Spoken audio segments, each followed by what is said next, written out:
Hello, in this video I'm gonna walk you through the financial model Excel template. I will show you the main inputs, the core outputs, reports and charts. So let's get started.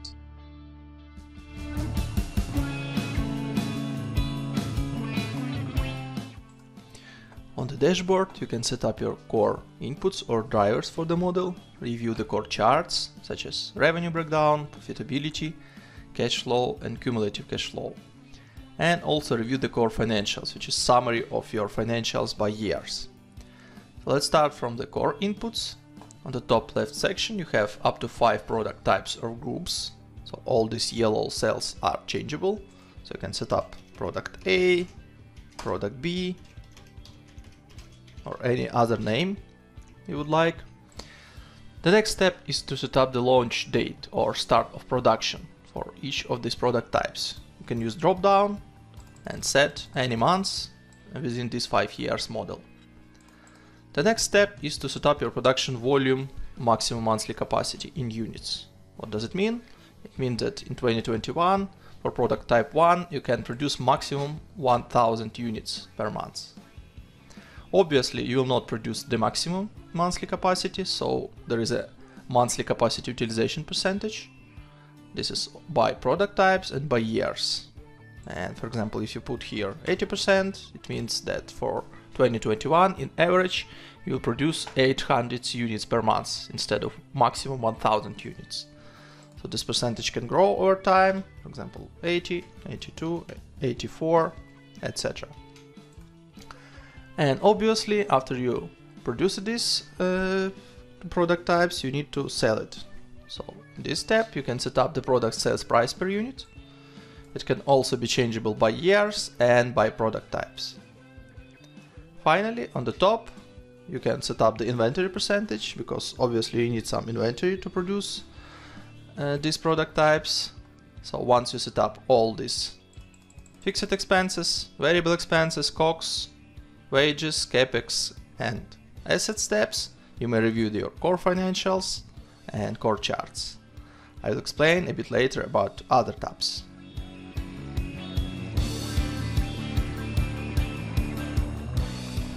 On the Seasonality tab you can set up your capacity utilization seasonality assumptions across the months. So the dashboard previously set up the average capacity utilization by years, and here you may just adjust it for different months across the year. So minus 10% means that, for example, if you have 50% of average capacity utilization across the year, you will multiply this 50% by 0.9 and you will have 45% of capacity utilization for the February. And vice versa. If you have in July plus 10%, for example, so you will multiply your 50% by 1.1 and you will have 55% of capacity utilization for July. If you don't need any capacity utilization seasonality, you can just put 0 across all the months and it will be flat across all the months of the year.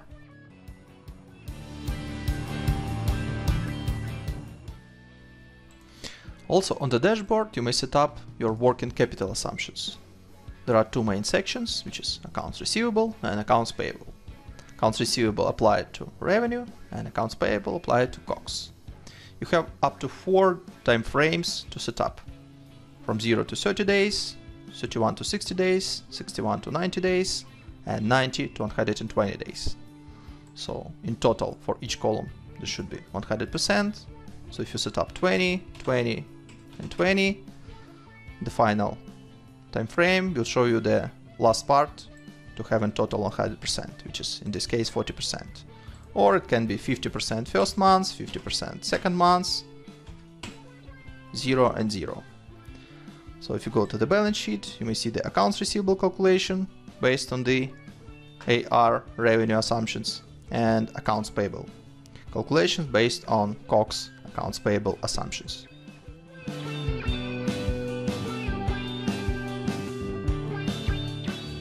On the income statement tab you may see your main components of your profit and loss, which is total revenue, total cost of goods sold, gross margin, total variable expenses, total admin salaries and wages, total fixed expenses, EBITDA, depreciation and amortization, EBIT, interest expense, net profit before tax, your corporate tax, and as a result, net profit after tax.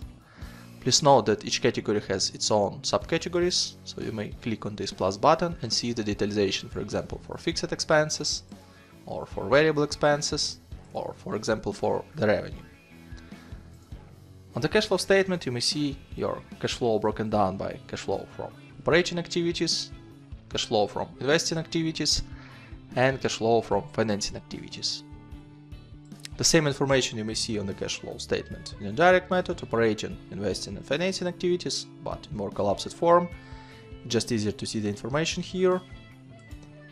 And the balance sheet will show you the breakdown of your current assets, non-current assets, current liabilities, non-current liabilities, and equity by its subcategories. The summary of three statements you may find on the Financial Statement Summary tab. On the top you have income statement broken down by 5 years, and the selected year, which you can change here, broken down by months. Below you may see the same information on the chart form. The next set of tables and charts will show you the balance sheet, main KPIs broken down by 5 years and selected year by months. And the last part will show you the cash flow statement breakdown for the 5 years and for 12 months for the selected year, as well as charts with the same information.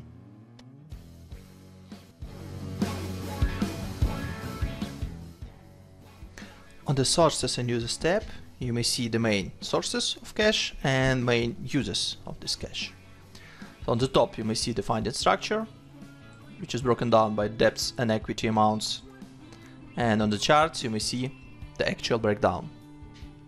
Also you may see the gearing or debt to equity ratio here.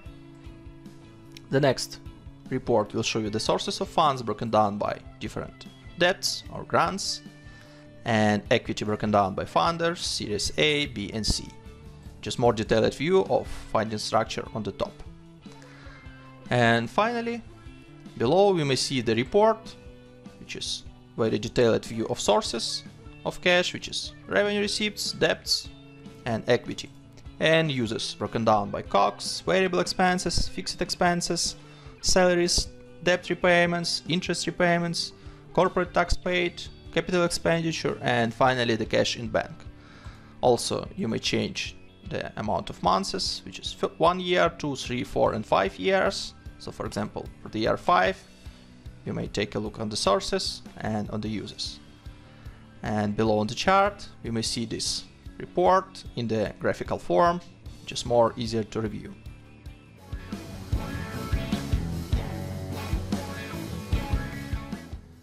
On the Financial Charts tab, you may see the main financial outputs in the graphical form. So on the left side you may see the chart for the 24 months, and on the right side you may see the chart for the 5 years or 60 months. So the top couple of charts will show you the revenue breakdown by product types. The next couple of charts will show you the cash balance for the 2 years and for the 5 years. The next couple of charts will show you the operating cash flow, broken down by cash inflow and cash outflow. The next couple of charts will show you the EBITDA breakdown, which is revenue, COGS, and OPEX. And finally, as a yellow line, you may see the resulting EBITDA value by months. And finally, on the last couple of charts in this tab, you may see the EBIT value by months.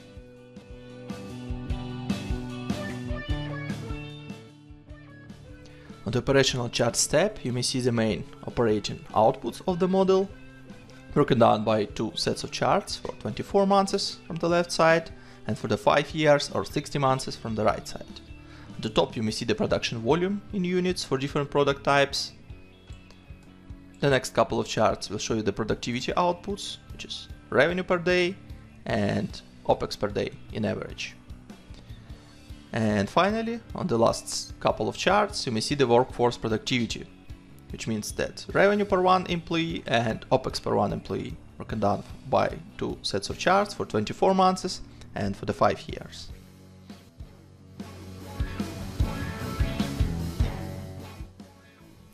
On the Benchmarks KPIs tab, you may compare your financial outputs with your industry benchmarks.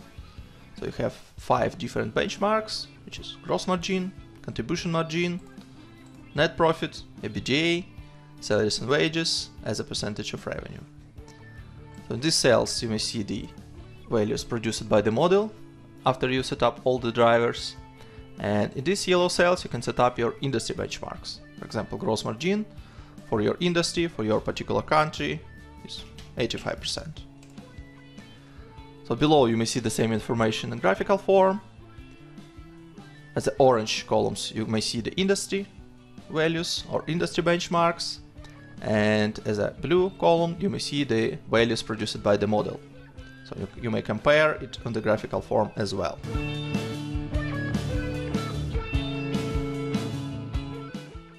At the top revenue tab you may see the absolute values of your revenue breakdown by product types and percentage breakdown. So on the top you can see this in tabular form. You have 5 product types and 5 years, and you can see the absolute values of your revenue. And on the right side you can see the percentage breakdown. Below you can see the same information in graphical form. So on the left side you may see the absolute values and percentage breakdown by years, and on the right side you may see the charts with absolute values. A bit below you may see the revenue depths for the selected year. This year is also changeable, so you may review the revenue depths and monthly run rate for example 2024. And finally you may see the revenue bridge between these 2 years, which are also changeable. So you can set up for example from 2022 to 2024, and you may see the main drivers of your revenue growth by different product types.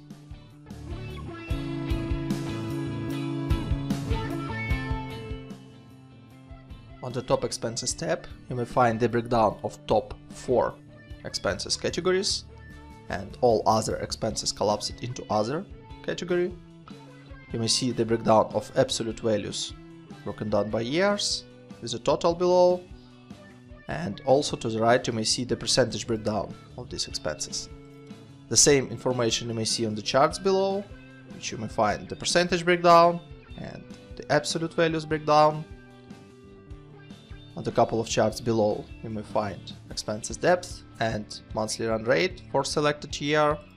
You are able to change this year, and you may see the absolute values and percentage breakdown on the pie chart.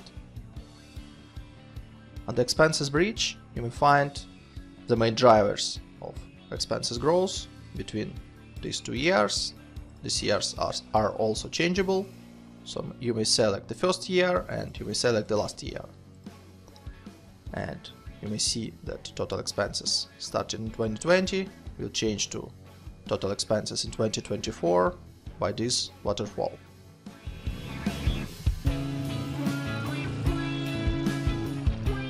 On the Breakeven tab you may find the calculation of revenue breakeven level and breakeven chart.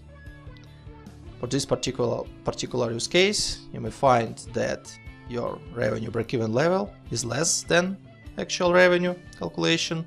This means that company is profitable.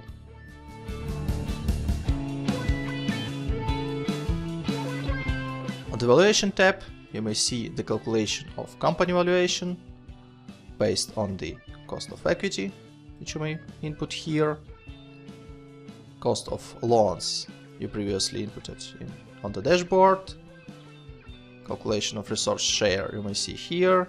There's also tax rate, and here you may find the weighted average cost of capital. In the valuation model there is 2 valuation methods, which is EBITDA multiple and revenue multiple. You may select one of them, and below you may input multiple of methods. Based on this information we can see terminal value, which is calculated on unlevered free cash flow.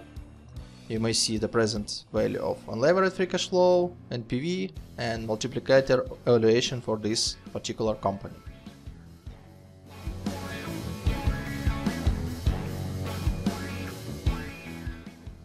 The color coding in the model is very simple. You may change any yellow cell in any yellow sheet within the model. This means that this yellow cell has some input, assumption or driver which impacts the calculation within the model. Blue sheets means that on these sheets there are some charts, reports, and other information which can be useful for reporting purposes. On the tabs without color, you have some extra calculations related to revenue, to debts, equity, inventory, and everything which is needed for the reporting. Additionally, you have Contents tab, which allow you to navigate across the model very simple. So you may click on any report and you can go back. It is broken down by reports, assumptions, statements, and setup. There is short explanation about what each tab does, but if you want to know more, you can go to How To and to see more detailed explanation of what each tab does and what inputs you may find on this sheet and what kind of outputs you may find on this sheet as well. Any header of this section is also clickable, so you may click on, for example, Book Assets, and you go directly to this tab.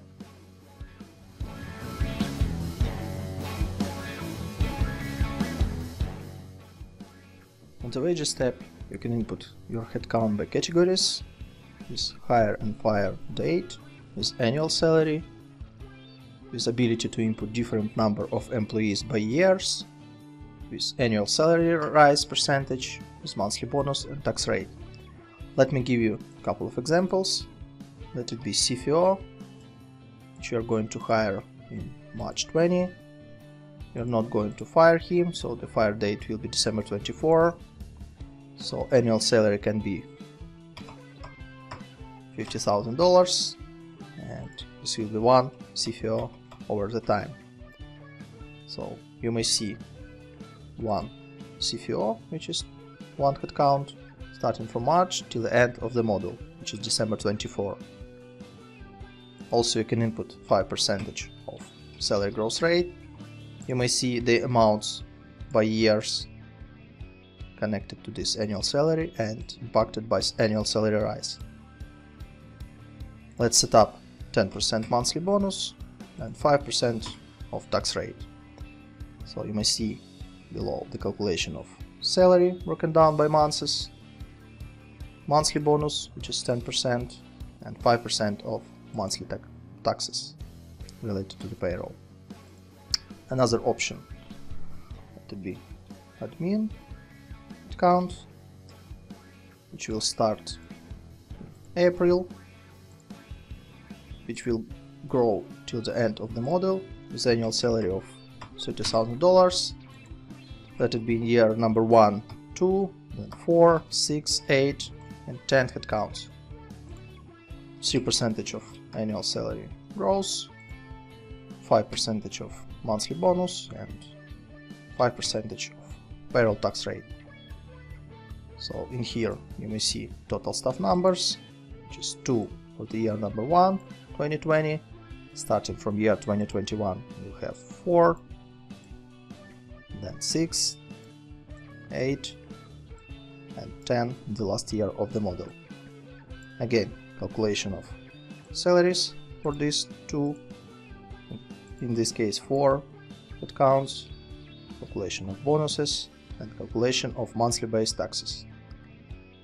You may see an income statement, total salaries and wages, and here you may see the total amount of bonuses, payroll taxes, and wages for these headcounts.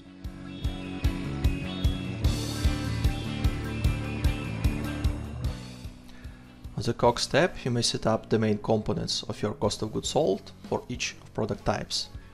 We have two sections or two approaches. You can set up to 10 line items for COGS as a percentage of revenue and 10 line items for COGS as a dollars per unit. So you can change the names, for example, packaging or any other name you would like to use. So you can set up for this line item, for example, 6, 7, 8, 9, 10, and it will be calculated as a percentage of revenue. And other option is to set up as a dollar per unit. So this means that you have 100 of units produced and $10, so you will just multiply count of units produced by dollars per unit. Below you may see the calculation of COGS for each of product types, and finally in income statement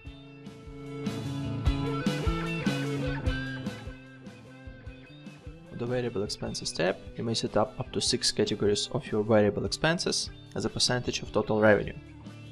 So on the left side you may see the names of your variable expenses line items, so you can type in any name if you would like. And on the right side you may see the variable expenses assumptions.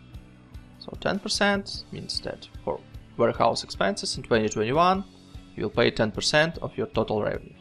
So it can grow over the time, for example 12%, 14%, 16%, 18%. Or you can decrease this percentage over the time, 9, 8, 7, 6. Below you may see the calculation of these variable expenses. And finally, income statement. Under the variable expenses category you may see the line items and monthly values for your variable expenses.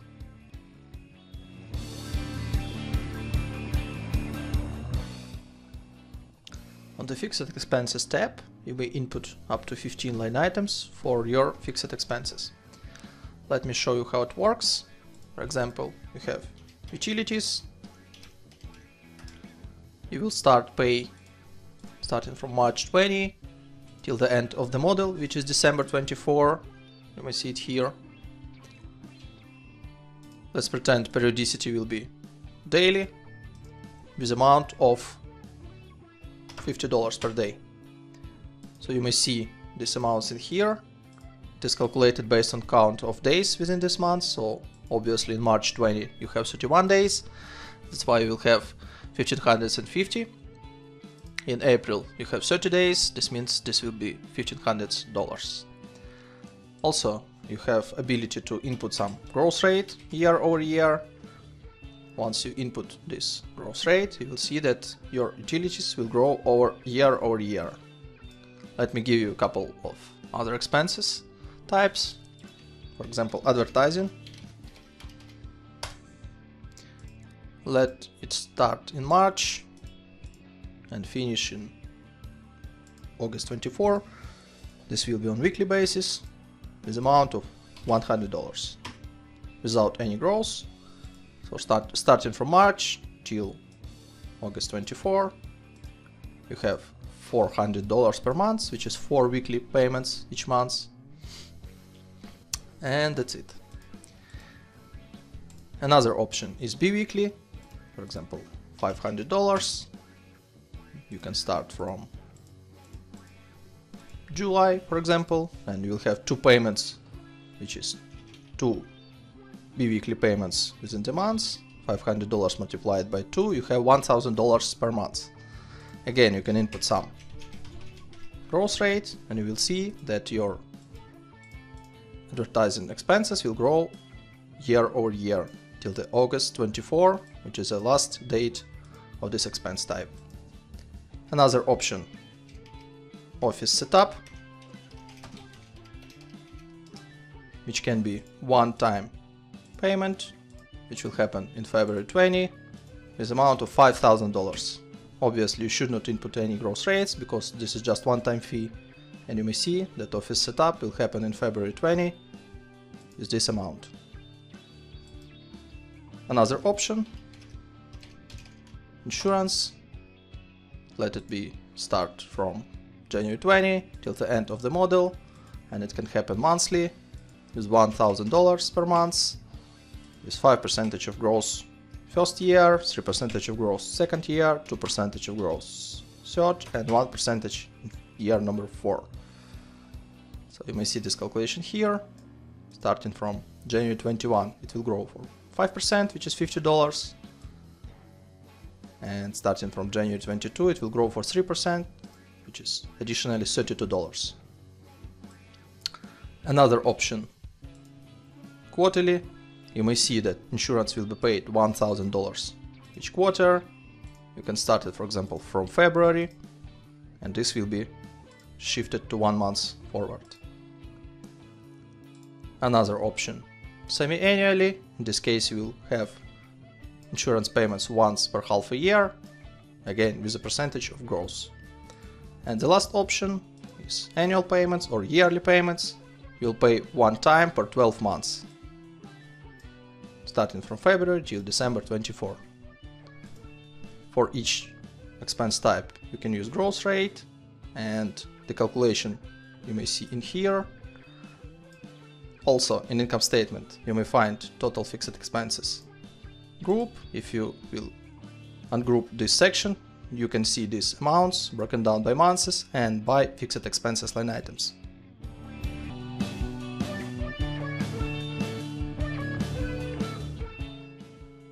On the CapEx tab, you may input up to 20 development expenses categories. Let me give you a couple of examples.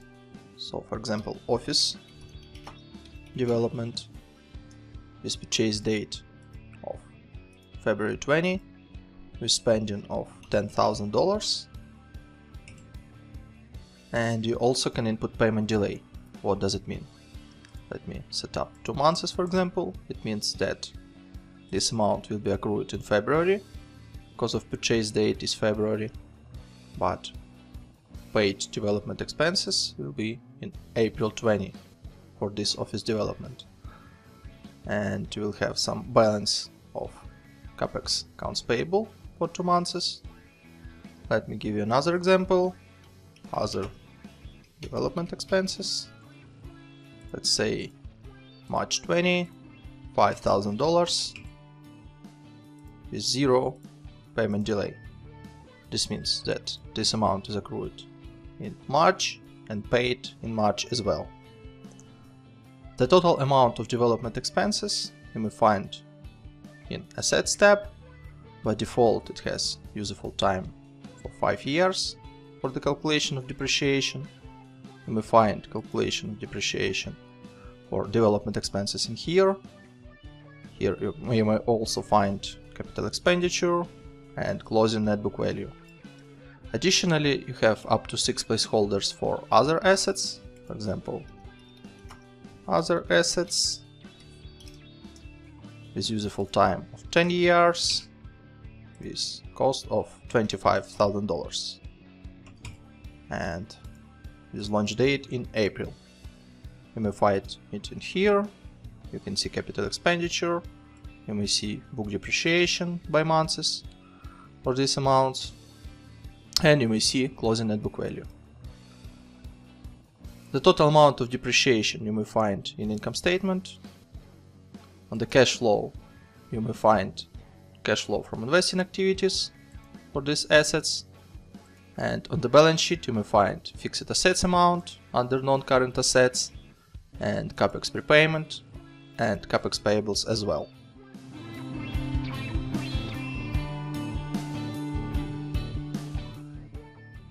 On the capitalization table you can input different founders and investors contributions broken down by different dates of funding with different cost of share for each series, and you can see the dilution of shares after each round and pre-money total equity and post-money total equity. Let's pretend that we have 2 founders, founder 1, founder 2. So total amount of shares for founder 1 can be 10,000, for founder number 2 20,000. Let's imagine that cost of share will be $2 and the date of founding is February. This means that investment for founder 1 is $20,000, for founder 2 is $40,000. In total they invest $60,000, which you may see here. The dilution is 33 to 67% of shares. So let's pretend that for Series A we have 1 investor and the date of issuance is May. Cost per share is $5 per share and number of shares is 1,000. So total amount of investment will be $5,000.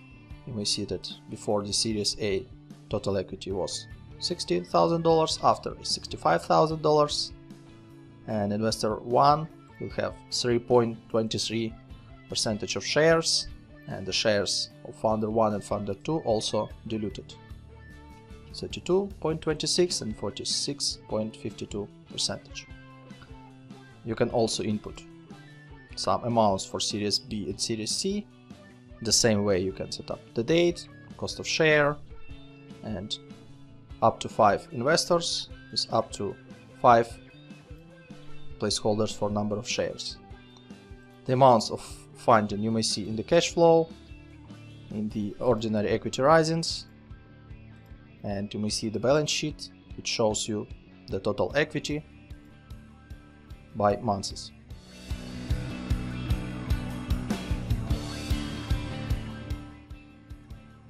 Also on the top of the dashboard you have debt assumptions. Let me show you how it works. So for each debt you are able to select the debt type. There are two debt types in the model, which is annuity and usual. Annuity means that each monthly payment, which consists your debt repayment plus interest expenses, will be equal each month.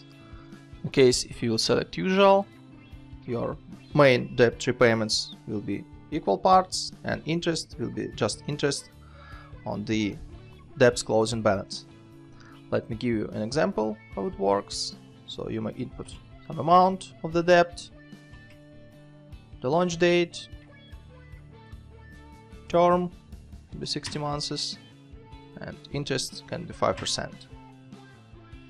You may also input the grant, which is just simple amount, which is paid in some specific months, and that's it. No repayments, no terms in terms of interest. So all the calculations of the debts you may see on the capital tab. Calculations for debt number 1, debt number 2, debt number 3, total debts with grants.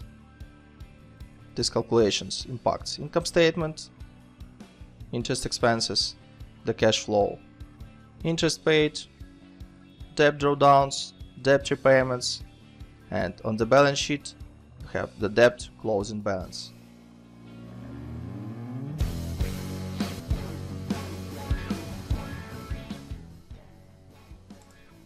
On the top of the dashboard you have currency denomination and taxes setup.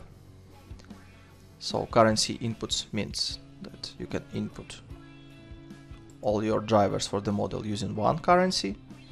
You have currency outputs. It can be the same as currency inputs and it can be different from currency inputs. So let me give an example. When you input in United States dollars, you have euro as an output, and for this case you can set up currency exchange rate. This is 1.2 for example.